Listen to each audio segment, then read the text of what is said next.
Daqui a uns 10 segundinhos a gente entra no ar com esse vídeo ao vivo. Só vamos esperar todo mundo aí sentar junto e se reunir para assistir, tá bom? Aparecer no computador de todos.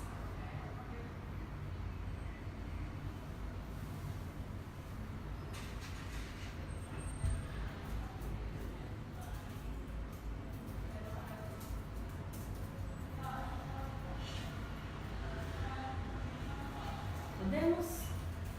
Então, eu sou Beatriz Santo Mauro, da equipe de comunicação da plataforma Conviva, e eu estou aqui com a Denise Cury, especialista do Conviva, o Ernesto Martins Faria, aqui do meu lado, que é fundador do portal IED, que é Interdisciplinariedade e Evidências no Debate Educacional, e o Vitor Leite, ali no cantinho, do portal QEDU. Bem-vindos! Obrigada. Os nossos convidados vão falar sobre o IDEB, o Índice de Desenvolvimento da Educação Básica, que teve os dados publicados há poucos dias, agora em setembro de 2018, os dados referentes ao IDEB 2017. A nossa intenção é discutir com vocês as formas de analisar esses dados e utilizá-los para o planejamento da rede, com foco para os resultados do Ensino Fundamental 1, principalmente, e o Ensino Fundamental 2, porque esses dois, esse grupo aí de 9 anos são os de atuação maior das Secretarias Municipais de Educação, né? Pessoal que está nos assistindo, por favor, não deixem de comentar aqui de qual município vocês estão falando. Podem comentar também sobre o IDEB de vocês e nos façam perguntas que a gente vai procurar responder aqui ao vivo. Durante o vídeo que a gente fez em agosto com o Carlos Moreno do INEP, Ernesto, essa é para você. O Carlos Moreno nos disse que qualquer sistema de ensino tem intenção que os estudantes passem de ano e aprendam, e que o IDEB pretende medir isso e ver como é que está o desempenho das escolas. Então, Ernesto, nos explica, por favor, de que forma que o IDEB é composto e quais dados fazem parte dele?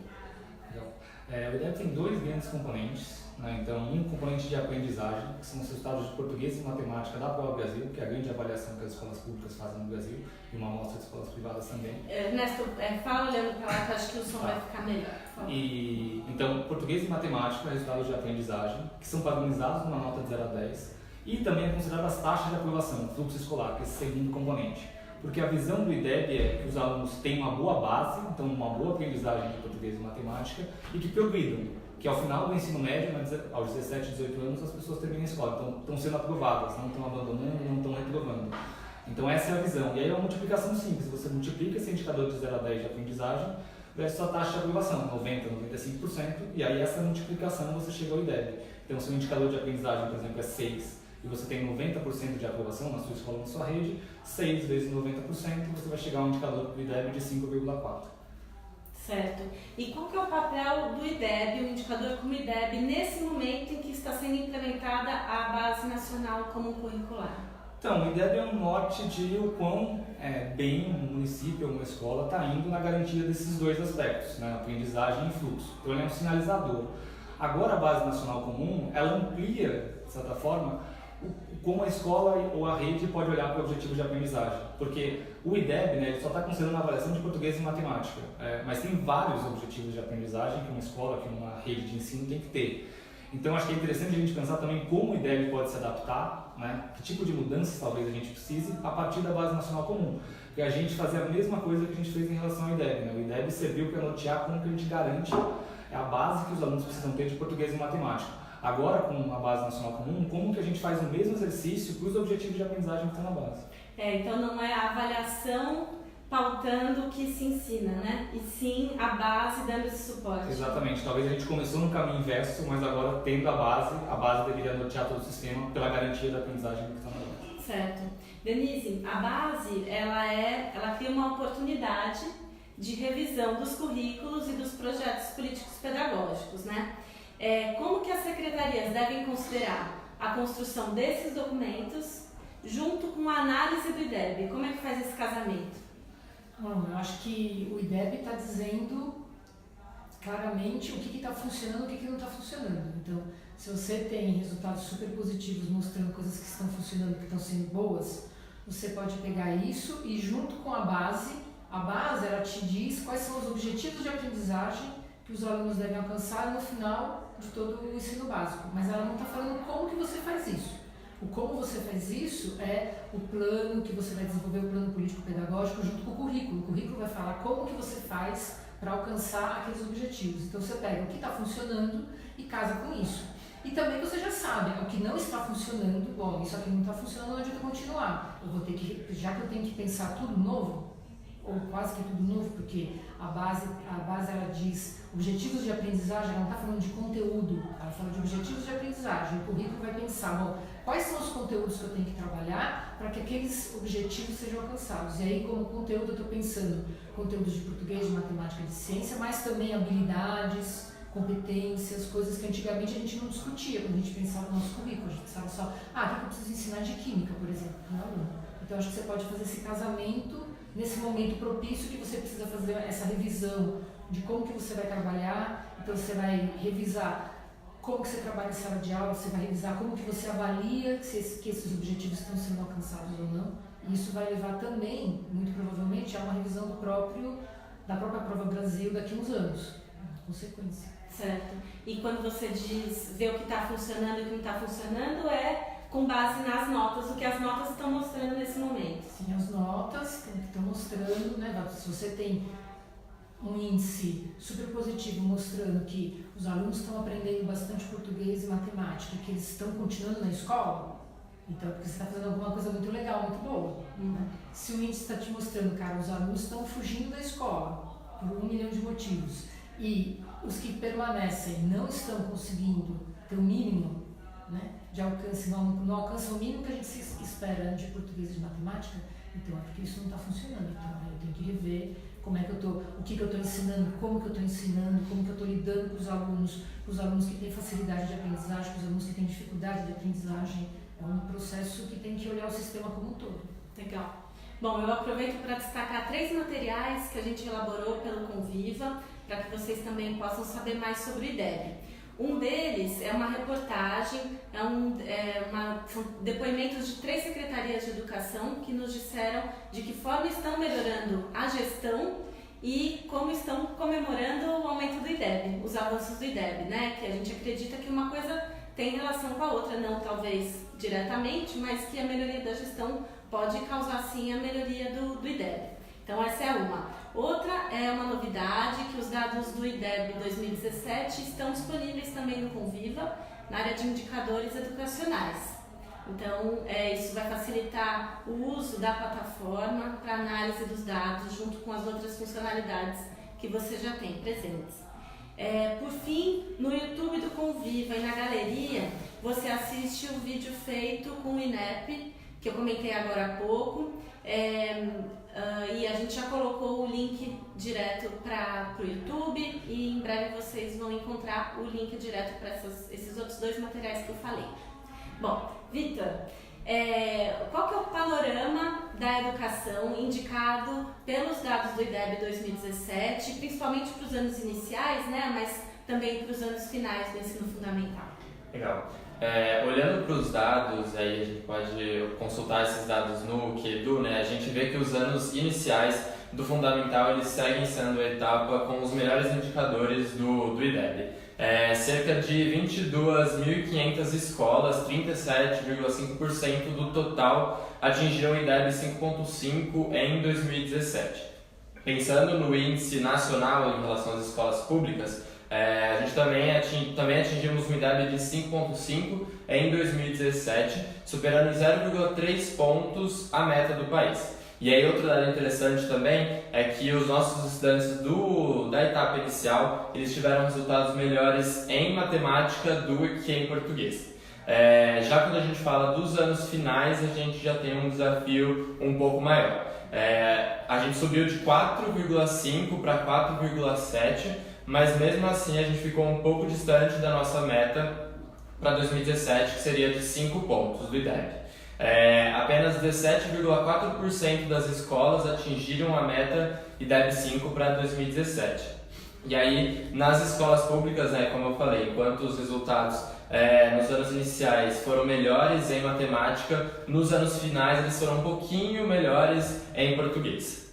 E aí, um outro dado interessante que a gente pode olhar para os dados dos anos finais e falar, putz, então o nosso cenário nos anos finais é um pouco mais desanimador. Mas tem um dado interessante que mostra que a gente está avançando. De 2015 para 2017, a gente teve um aumento de quase 73% no número de escolas que atingiram o IDEB 5.5, a meta do PNE para o país em 2021. Então, mesmo com um cenário que não é o ideal, a gente consegue ver que a gente está crescendo. A gente precisa, óbvio, avançar, mas a gente já está avançando aí nesses anos. Bacana. Bom, algumas pessoas comentaram sobre o som que está um pouco baixo. A gente está se esforçando aqui para tentar falar mais alto. E uma sugestão é, se vocês puderem colocar fone de ouvido, às vezes facilita para ouvir melhor, tá bom? Bom, Ernesto, mas esses números, esses avanços que o Vitor nos mostrou, eles são muito interessantes, mas se a gente não analisá-los, a gente não tem como trabalhar com eles, né? A favor da aprendizagem das próximas melhoras, né? Então, de que forma que a gente pode analisar os dados de aprovação e de proficiência do IDEB? Tá. Primeiro, falando de proficiência, eu acho que a gente tem uma grande dificuldade no Fundamental 2 de conseguir sucesso em escala, né? Então, o Vitor falou de mais escolas, né, conseguindo bons resultados, mais redes, né, principalmente de redes um pouco maiores, assim, né, você tem um trabalho já de um grupo de escolas, a gente tem poucas redes bem-sucedidas no Fundamental 2, enquanto no Fundamental 1 a gente já encontra bem mais exemplos. E aí eu acho que tem a ver com várias dificuldades que surgem no Fundamental 2, seja pela idade do aluno, a relação mais distante professor-aluno, o acompanhamento pedagógico da secretaria é mais difícil porque o professor está menos fixado na escola, a formação ela é mais exigente porque os conteúdos são mais complexos, as habilidades que são trabalhadas são mais complexas, e aí a gente está tendo uma grande dificuldade de fazer bem, como a gente faz no Fundamental 1, e eu acho que principalmente porque o que funciona muito bem no Fundamental 1, que é acompanhamento pedagógico e bons programas de formação que a gente teve, são mais difíceis de serem bem executados no Fundamental 2, porque o acompanhamento é mais complexo para a secretaria fazer e a formação é mais desafiadora. Então, o gargalo da formação inicial, mesmo da atratividade da carreira docente, ela fica mais desafiador, né, no Fundamental 2. Já em relação à aprovação, né, os indicadores de fluxo, no Fundamental 1 a gente flui bem como era de se esperar. Acho que um aluno de 8, 9 anos não deveria ser reprovado da escola ou abandonar a escola. Nos anos finais do ensino fundamental já começa a surgir um desafio em relação ao fluxo. Já começa a aparecer o abandono e em algumas regiões do Brasil tem uma cultura muito forte da reprovação ainda. E até por uma tensão que às vezes existe na relação professor-aluno. E aí é super importante pensar um bom acompanhamento pedagógico para minimizar essas taxas de reprovação, que são muito altas ainda, né? A gente está falando de 10% pode parecer pouco, mas o acumulado disso ano a ano é muito alto. Bacana. Interessante. Bom, na Biblioteca do Conviva você encontra uma publicação elaborada pela Unicef e que tem como foco a distorção idade-série, se chama Panorama da Distorção Idade-Série no Brasil. Foi elaborada há pouco tempo, então vale a pena também procurar. E Denise, no seu olhar, como que os gestores podem usar esses dados de aprovação que a gente estava comentando agora e os de proficiência para que isso seja um instrumento de autoavaliação e planejamento das redes? Eu acho que o primeiro passo é aproveitar a plataforma do Conviva, que tem todos esses dados reunidos num só lugar, isso facilita bastante, né? E você tem a possibilidade, usando a plataforma, de conversar com os municípios, com as escolas, com os municípios que estão sendo bem-sucedidos. Eu acho que a primeira coisa que eu faria, que eu sugeriria era, cara, o que eu posso aprender com quem está tendo um resultado bem positivo? O que essas pessoas, o que essas redes estão fazendo que está dando um resultado positivo? Não que eu vá copiar, porque cada lugar tem uma peculiaridade, mas eu posso conversar, ver o que está sendo feito, e aí quando você olha, por exemplo, aquele artigo que você falou que traz exemplos de 3 cidades, se você for lá olhar, todos eles investiram bastante na formação continuada de toda a sua equipe, não só dos professores, mas de professores, de diretores, dos coordenadores pedagógicos. Todos eles ouviram os alunos, né? Então tem um trabalho, todos eles citam a plataforma do Conviva como uma ferramenta de gestão de gestão democrática, onde fica muito claro, né, quem faz o quê, e você organiza. Então, por exemplo, vários ali citam o cuidado de trabalhar a alimentação, porque se a criança fica na escola muito tempo e ela não está bem nutrida, a capacidade de aprender é muito menor. Então, como que você olha para isso? Olhar para o transporte, entendeu? Quanto tempo a criança leva para chegar na escola, ela leva muito tempo, ela chega na escola cansada, descansada. Então, são coisas que parecem que, mas isso não tem nada a ver com aprender, mas tem tudo a ver com aprender, né? Então, você olhar tanto a criança como um ser integral, como um sistema complexo, né? Onde o resultado vai depender de como todas as partes se relacionam, né? Então, a gente costuma falar, o sistema parece uma máquina, se uma pecinha não está funcionando direito, a máquina não funciona. Eu não gosto muito dessa analogia de máquina, eu acho mais que um sistema vivo. E no sistema vivo, os resultados, né, dependem de como cada parte se relaciona. Então, essas relações que acontecem no sistema todo, elas precisam ser olhadas. Então, eu preciso ouvir toda a equipe, ouvir todos os atores que fazem parte desse sistema. E ouvir todos os atores significa ouvir os alunos também, ouvir os professores, ouvir as famílias. Então, muitas vezes, né, tipo, por que o aluno sai da escola? Ele sai da escola porque ele precisa trabalhar, porque é uma questão econômica da família, ou ele sai da escola porque a escola não é nada atrativa para ele? Então, o que eu posso fazer para atrair, puxar esse aluno para ficar mais tempo na escola? E como a base está propondo todo um conteúdo novo, né, que inclui habilidades, que inclui habilidade emocional, então tudo isso vai fazer você repensar que, cara, eu tenho que ouvir e conversar de uma maneira diferente com todas essas pessoas, inclusive professores e alunos. Vitor, uma pergunta que fizeram agora é sobre como se encontra esses dados que a gente está falando, então, de proficiência, nota do IDEB, aprovação, dados do município e por escola no QEDU. Fala um caminhozinho aí pra gente. Tá bom. A gente costuma falar que o QEDU ele é a porta de entrada, né, para todo mundo que está querendo saber como é que está a educação no Brasil, seja a nível federal, estadual, municipal ou até mesmo das escolas no nível mais micro.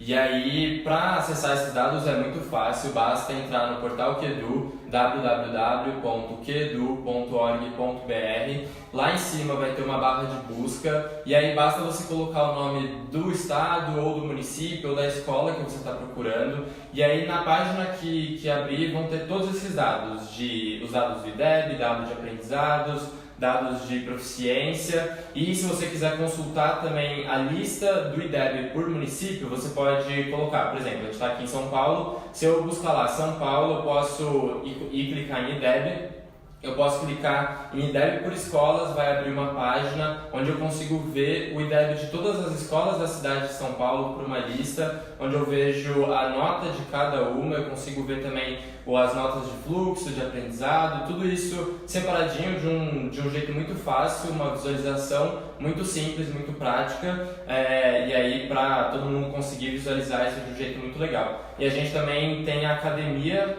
QEDU, onde você consegue encontrar mais como é que você explora esses dados e também utiliza esses dados para geração na sua escola, na sua rede, enfim, onde você estiver, é academia.qedu.org.br. Entra lá também que tem muitas informações para te ajudar aí a melhorar a educação. E quando você diz dos dados por município, por escola, desculpa, acho que é interessante porque quando a gente olha os dados do município como um todo, tem um dado geral, né? Mas quando se debruça para cada uma das escolas, vê as particularidades de cada uma e como, então, planejar para entrar, para agir em cada uma delas, não é isso? Exato. Não, olhar para as escolas é super importante, olhar para o município é super importante para saber de fato como é que está o todo, qual que é a média da cidade, mas olhar para as escolas num nível mais micro mesmo é super importante para a gente saber qual que escola que está indo bem, qual escola que está tendo maior dificuldade, a gente precisa ter um acompanhamento pedagógico maior e também ver essas escolas que estão tendo uma nota legal e que, enfim, estão num contexto ali muito parecido para também poder absorver essas práticas que eles estão fazendo, como a Denise falou, não copiar simplesmente, mas entender o que eles estão fazendo para poder trazer para a escola, contextualizando e trazendo isso de um jeito que faça sentido ali para aquela escola mesmo. Então, olhar para as escolas, olhar para os indicadores das escolas é super importante também e ter esse olhar mais micro mesmo para poder mudar o todo, que é o que a gente de fato quer. Bacana. Denise e Ernesto, vamos colocar nossa cadeira um pouco mais para frente? Eu acho que a gente fala mais baixo e tem algumas pessoas que ainda não estão nos ouvindo. Denise, o que você sugeriria para as secretarias para um encontro da equipe técnica, coordenadores pedagógicos, diretores, professores, para discutir sobre esses indicadores? De que forma é que a secretaria pode propiciar esse tipo de discussão conjunta? Eu acho que começando por fazer um convite, apresentar os resultados, mas principalmente estar disposto a ouvir as pessoas, né? Porque, por exemplo, quando você fala muito com os professores eles se sentem muito sozinhos, desamparados, além da questão, né, salarial, que é uma das questões, mas o reconhecimento do professor não é só pagar um bom salário, mas é se dispor a ouvir o que ele tem para falar, né? Não só culpabilizá-lo pelo fracasso, mas ouvir o que ele tem, as experiências que ele tem, o que ele sente, o que ele acha que ele precisa, né? E geralmente isso não acontece, geralmente as soluções elas vêm prontas, alguém pensou uma solução e joga na mão do professor. Então eu acho que em vez de chegar com estratégias prontas de como vai ter que ser daqui para frente, cara, vamos construir juntos o que cada um pode se comprometer a fazer, o que cada um tem para oferecer. E aí eu acho que também uma coisa que eu acho que é fundamental é que a gente reflita, né, sobre qual o papel de cada um dentro desse processo, porque se todos nós estamos envolvidos com a educação é porque a gente está buscando uma melhora, um crescimento. Então, realmente fazer um pacto para que isso aconteça, para que essa melhora seja verdadeira. Então, gestão democrática, ouvir todos os atores, ouvir muito o professor, porque é o professor que está lá junto com os alunos o tempo, né, a maior parte do tempo. Então, eu tenho que ouvir o que essas pessoas têm para falar.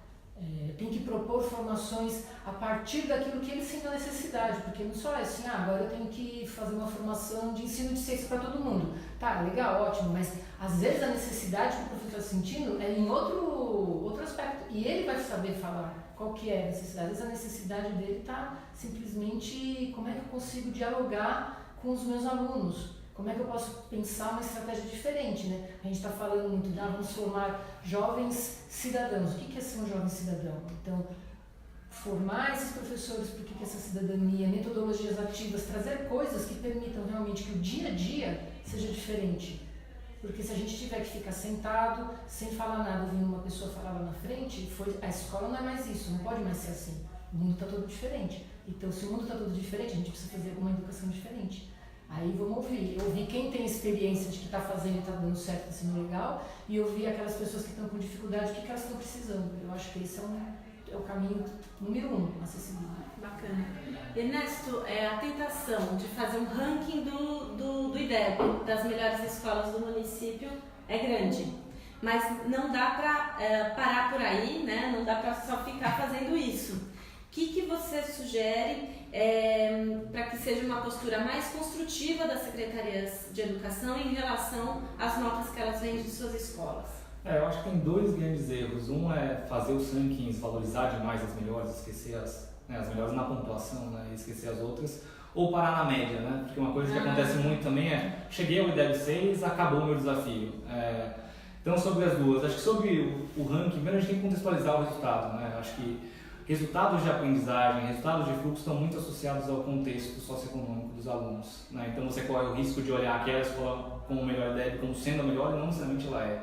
Você precisa contextualizar e ver de fato o quanto aquela escola está agregando para os alunos, dado a bagagem que eles trazem de fora da escola. E aí tem várias análises, né, que contextualizam, e aí você consegue, de certa forma, tentar comparar o comparável, né? Então, olhando no mesmo contexto, que escolas parecem estar despontando mais, talvez possa ter troca de experiências com escolas que não estão tendo bons indicadores, mas contextualizar por algumas variáveis, então, nível socioeconômico, as condições de infraestrutura, as condições de formação dos professores mesmo, acho que fazer um contexto é super importante. E um olhar forte para a equidade, né? Então, muitas redes olham, tem o IDEB 6, eu tenho o IDEB 7, e pode ter a impressão que não tem um desafio, mas pode ter 3, 4 escolas ali que tem um IDEB 4, um IDEB 4,5. Então é super importante contextualizar o resultado e focar por que a aprendizagem não está sendo garantida naquelas escolas, o que está acontecendo. E aí, né, como ela falou muito bem, assim, não com uma lógica de não vamos lá apontar o dedo e dizer que a escola está fazendo errado, mas dialogar com a escola e buscar de fato dar um suporte. A Secretaria de Educação indo como alguém que vai apoiar, e vai trocar e vai dialogar para pensar as melhorias, né? Então, eu acho que tem que haver todo um suporte da Secretaria e uma olhada para a equidade mesmo. Todo aluno merece aprender e entender o contexto de onde não está funcionando, de onde não está tendo bom resultado. Legal. Posso fazer uma acréscimo? Claro. Aquela pergunta? Eu acho que uma outra coisa bem interessante é você pensar e ouvir o que os alunos e toda a equipe escolar pensa sobre o espaço físico da escola. Porque se a escola não está sendo bem cuidada, o espaço físico, se a escola não é agradável, se ninguém quer estar ali, como é que pode ter aprendizagem? Então isso é uma coisa que é pouco comentada, mas sabe, o cuidado do espaço, se você entrar numa escola e falar, cara, aqui é legal, essa escola é bem cuidada, ela é bonita, todo mundo aqui está feliz, as pessoas gostam de estar aqui. É um lugar onde todo mundo vai querer dar aula. E é um lugar onde os alunos vão querer estar e não ir embora. E o impacto que isso tem na comunidade. O impacto, porque aí todo mundo percebe aquele espaço como um espaço de todos. E não se, mas aquela escola ali é meio... Então, não, cara, eu acho que isso, sabe, resgatar a importância da beleza. A beleza não a beleza, todo mundo tem que ser igualzinho, mas de um lugar bonito, gostoso, agradável, onde ali é legal estar. Porque as pessoas estão felizes, porque o lugar é bem cuidado. E aí, o cuidado, de novo, aquele pacto, né? O cuidado é cuidado por todos. Bacana.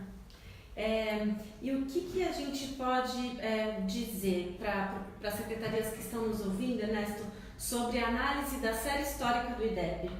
Porque não é o primeiro ano que se tem resultado do IDEB, né? E olhar só dos dados de 2017 é pouco em relação ao que já se construiu. Então, fala um pouquinho sobre isso. Então, se a gente pensa quando o IDEB foi criado em 2007, a própria formulação das metas, né? Então, eu acho que hoje os anos iniciais estarem batendo as metas, eu acho que mostram um processo consolidado de várias coisas que funcionaram bem, né? Então, bons programas de alfabetização, acho que redes fazendo bem acompanhamento pedagógico. Então, teve um processo de 10 anos em que muitas redes conseguiram avançar muito bem. Nos anos finais, eu acho que tão preocupante quanto não bater as metas, né, não ter tido essa evolução que a gente esperava quando o IDEB foi criado, é o quanto os anos finais está agregando menos aos alunos. Porque se falou muito de os alunos chegando melhor nos anos finais, né, como o quinto ano estava evoluindo na prova Brasil, então esses alunos vão chegar melhor na segunda etapa do Fundamental e aí os resultados do Fundamental 2 também vão evoluir. Isso não aconteceu, né, então... E se você for pensar que os alunos estão chegando consideravelmente melhores e o resultado do Fundamental 2 está sendo praticamente o mesmo, só um pouco melhor, esses alunos estão aprendendo menos no Fundamental 2. Eles chegam melhores e só saem um pouquinho melhores. Então tem alguma barra de conhecimento, por isso que eu acho que talvez tenha um grande gargalo de formação continuada mesmo, de quanto a gente consegue complementar. Tem alguns conteúdos, talvez alguns específicos de matemática, alguns de linguagens, que os professores não estão conseguindo ensinar. Tem uma barreira ali do conhecimento, né, e aí não necessariamente de formação do professor em relação a saber aquele conhecimento, mas de como que ele busca estratégias e garante a aprendizagem para alunos que têm dificuldade em aprender aquilo. Então eu acho que se a gente olha a série histórica, o Fundamental 1 evoluiu bem, mas a gente está perdendo isso que a gente tinha no Fundamental 1 no Fundamental 2. Então é quase no final, né, do processo, a gente quer que os alunos saiam com uma base boa do Fundamental, saiam com uma base boa no final do ensino médio. E pouco desse conhecimento está sendo absorvido, apesar dos avanços consistentes no Fundamental 1. Então a gente precisa olhar cada vez com mais foco de qual que é a barreira que a gente está tendo a partir dos anos finais do ensino fundamental, que os alunos não conseguem avançar. Um desafio. Quando a gente olha uma escola, um município com IDEB 4 e outra com 4,5, o que esse meio pontinho, que parece tão pouco, representa de fato para a construção desse indicador? Não tem uma resposta mágica, eu vou tentar dar uma noção aqui, porque depende de, como a indicador sintético pega dois componentes bem diferentes, eu vou tentar fixar com uma mesma taxa de aprovação que isso representa de aprendizagem. Então, e aí eu acho que é super importante não ficar também nesse indicador padronizado do IDEB de aprendizagem 4, 5, mas ir para os resultados por níveis que o INEP disponibiliza. Então, qual que é o percentual de alunos que está no nível 2, no nível 3, e que o INEP mesmo disponibiliza o que é a tradução desses níveis, que os alunos dominam. Então, por exemplo, o QEDU hoje trabalha com um nível 4 como sendo um aprendizado adequado ao português, tanto para o quinto ano como para o nono ano. Numa variação de meio ponto, você geralmente indica 7, 8% de alunos a mais com aprendizado adequado. Então, mesmo quando a gente pensa, por exemplo, o IDEB 6, que muito se fala nos anos iniciais, o IDEB 6 geralmente é 50, 55% dos alunos com aprendizado adequado, por essa métrica do QEDU. Um IDEB 7 que vai de fato com um percentual mais alto, seria 70%, alguma coisa assim. Então, né, era um bom horizonte quando foi criado o IDEB de vamos chegar no indicador 6, que é garantir a maioria das crianças com bom aprendizado. Foi uma compatibilização que tentou ser feita com o PISA, mas quando a gente está falando de bons resultados, a gente deveria mirar ainda mais alto, né? Então, boas redes que estão conseguindo bem no fundamental não estão batendo no IDEB 7, que aí é pelo menos 70% dos alunos com uma boa base. Então, acho que a gente pode trabalhar com meio ponto, como sendo 7, 8% dos alunos tendo essa base, né, mínima de português e matemática. Então, meio ponto faz diferença? Faz diferença, são 7%, 8%, né? Você pensa numa rede com 1.000 alunos, né? A gente está falando de 70 alunos, 80 alunos, tendo uma base, tendo pelo menos a base que ela precisa de português e matemática, então isso é bem relevante. Legal. E então, nesse ano a gente teve escola com IDEB 9, né? O que isso representa, o que essas escolas oferecem para os seus estudantes, né? E escolas que já têm uma nota alta, como essa, ou um pouco menos que isso, o que devem fazer para, no mínimo, continuar igual ou ainda subir? Legal. Certamente as escolas que têm um IDEB 9 têm muito mérito no acompanhamento pedagógico, no trabalho pedagógico desenvolvido, mas eu tenho um pouco medo desse 9, porque eu acho que ele é muito alto e eu acho que geralmente são escolas que têm um trabalho muito forte com os escritores da prova Brasil. Que é meritório, mas eu tenho medo de 9.9 é a melhor. Quando, nos anos iniciais, especificamente, eu acho que quando chega no IDEB 8, eu acho que já está no patamar bom. Porque às vezes você gera uma competição de a escola que tem um IDEB 8,5, ela está desesperada para na avaliação seguinte subir para 9, e aí vira um foco excessivo nos escritores da prova Brasil. Então, até se a gente voltar 4 anos atrás, o melhor IDEB era 8,6. E hoje eu acho que há muito foco assim, das escolas que se destacam em garantir e talvez possa se perder um pouco do... Mas se a gente pensa, né, na sua pergunta das boas escolas, que aí faria um corte um pouco mais baixo, 7,5, 8, essas escolas estão acompanhando continuamente a aprendizagem, e aí não é só a lógica da prova Brasil, mas é fazer avaliações cotidianamente para trabalhar as habilidades e conhecimentos que a prova Brasil exige. Não busca, né, identificar cedo isso, orientar reforço escolar, orientar a formação continuada. Então, fevereiro, março, já se identifica que aquele aluno tem dificuldade de, por exemplo, questões de fração. Formação continuada no ensino de fração oferecida, reforço escolar orientado. Então, tem um acompanhamento pedagógico muito forte e orientado a partir de dados. E dados não necessariamente precisam ficar só para dados de aprendizagem em português e matemática. Você pode fazer questionários para clima escolar, você pode verificar outras coisas com os professores, o que eles gostam, o que está funcionando, o que não está funcionando. Mas tem essa lógica de acompanhamento e todo o sistema que funciona a partir desse diagnóstico. Então, como eu falei, programas para recuperar a defasagem, como de reforço escolar, jornada extra para aqueles alunos com mais dificuldade, formações continuadas para os professores, e aí, de novo, como que a gente pensa isso agora numa lógica mais ampla, não só dos escritores, que foi o erro que a gente cometeu, a gente fez a avaliação antes de ter a base nacional, mas como que a gente pensa todo um sistema de acompanhamento que ajude a escola, que dê um suporte para a escola, que diagnostique o que está funcionando bem e o que não está, a partir da base nacional. Legal. E então, ao mesmo tempo que a gente falou agora das notas altas, queria fazer a mesma pergunta em relação às notas mais baixas, né, abaixo da média. O que você, qual que é o caminho para aquele município que tem notas hoje mais abaixo da média para elas melhorarem o desempenho? Geralmente quando a gente olha para as mais baixas, são várias dificuldades, né? O contexto geralmente é mais desafiador. Então, às vezes, tem um contexto de vulnerabilidade social de uma comunidade que não está junto com a escola, e esse é um baita desafio. A própria organização da escola, às vezes, não favorece o professor a acreditar que ele é capaz, porque o mesmo problema que a gente tem em algumas escolas públicas é a baixa expectativa do professor. Então, o professor não acredita que aquele aluno de baixo nível socioeconômico, o pai não apoia, eu acho que aquele aluno vai ter mais dificuldade para aprender.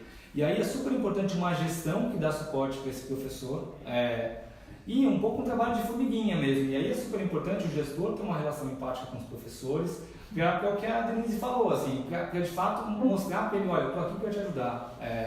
E aí, 2, 3 professores compraram a ideia do diretor, depois viram 5, viram 6, e aí a partir do momento que vira a maioria fica mais fácil.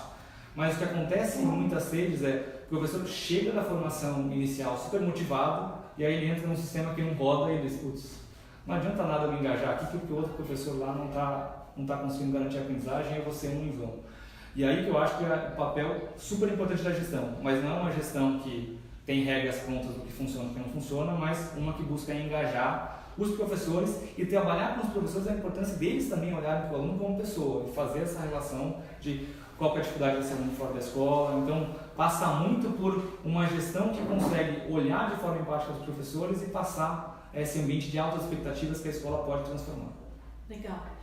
Vocês dois falaram sobre o olhar não só para o que o IDEB diz, né? Não só a proficiência em língua e matemática.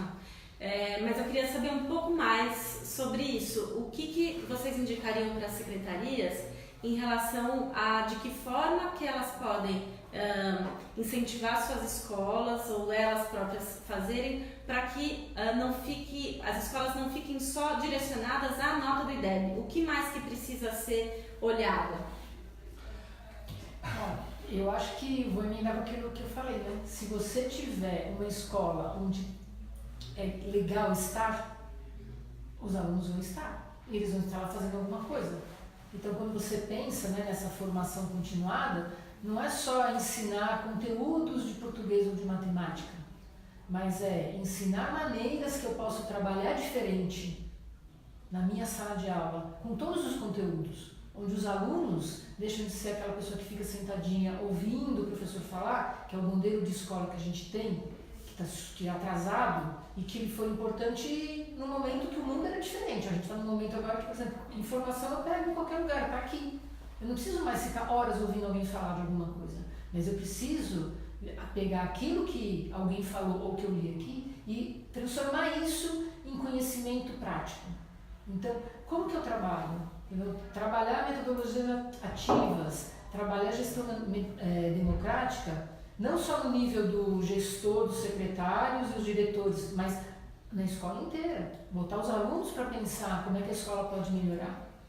Porque se os alunos se sentem parte e se sentem ouvidos, eles vão querer ficar. E se o professor se sente parte e se sente ouvido, ele também vai querer ficar. E aí o Ernesto falou uma coisa muito importante, né? Porque eu acho que tem um sistema de crença que o professor, ele acredita que aquele aluno não é capaz, que aquela comunidade não é capaz, que ele não é capaz, que nada vai mudar, que vai ser sempre assim. Então, se você já acredita nisso, nada vai mudar mesmo. Então, você repensar. E de que forma que isso pode ser acompanhado ou medido para que se veja uma evolução, para que se faça um acompanhamento? Por exemplo, como você mede taxa de evasão. Se você começa a mudar isso e você vê que a taxa de evasão está diminuindo, porque a taxa de evasão ela não é só por questões econômicas. Ela também é por questões econômicas, socioeconômicas, mas não é só por isso. Então você já começa a perceber a diferença. Se você começa a ter, porque quando você muda esse sistema todo, você vai ter as pessoas mais engajadas, tanto no ensinar como no aprender. Portanto, os resultados de todos os indicadores, ele tende a crescer. Mas ele não vai crescer assim do ano para o outro, é um processo. Então você vai começar a ver que as pessoas estão mais engajadas, estão produzindo mais, que a comunidade está participando mais e que as notas desses indicadores estão crescendo. E acho que a relação não precisa ser vertical como ela é, né? Às vezes a gente pensa o diretor está acima dos professores, os professores estão acima dos alunos. Eu fui em uma escola do Rio de Janeiro, talvez, não sei se é o extremo ou não, mas de um diretor que compartilha o WhatsApp dele com todos os alunos. E aí, não sei quanto a vida dele é saudável com isso, mas assim, e foi muito legal porque a gente estava conversando com 8 alunos e eles citaram isso espontaneamente, mas o quanto eles valorizam eles poderem conversar no pátio com o diretor numa boa, de sentir, né, que não tem essa posição de o diretor é o líder e ele está lá na sala dele e eu não posso entrar. Então eu acho que a escola, quer dizer, os alunos sentirem que de fato tem essa proximidade com os professores, com a gestão escolar é super importante.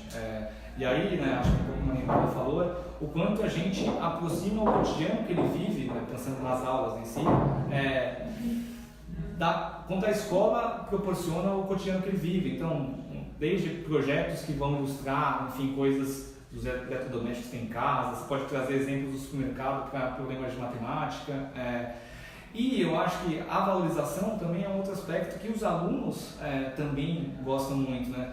Eu vejo muito pelo sucesso das Olimpíadas de Matemática, assim, o quanto o lado do desafio, eu consegui responder aquele exercício, os outros não. Então tem muita oportunidade de matemática, de linguagens, de ciências, do que é ensinado da escola, fazer o aluno se sentir valorizado. E aí eu acho que é pensar essa estratégia, enfim, como que eu puxo um desafio, como que eu linko uma disciplina com a outra e mostro para ele que isso ilustra, enfim, algo que ele vê fora da escola. Então acho que fazer esses links, né, mostrar o quanto é legal aprender, acho que é super importante. Trabalhar com projetos reais, em vez de projetos fictícios, mas projetos reais que possam transformar a realidade que ele está vivendo.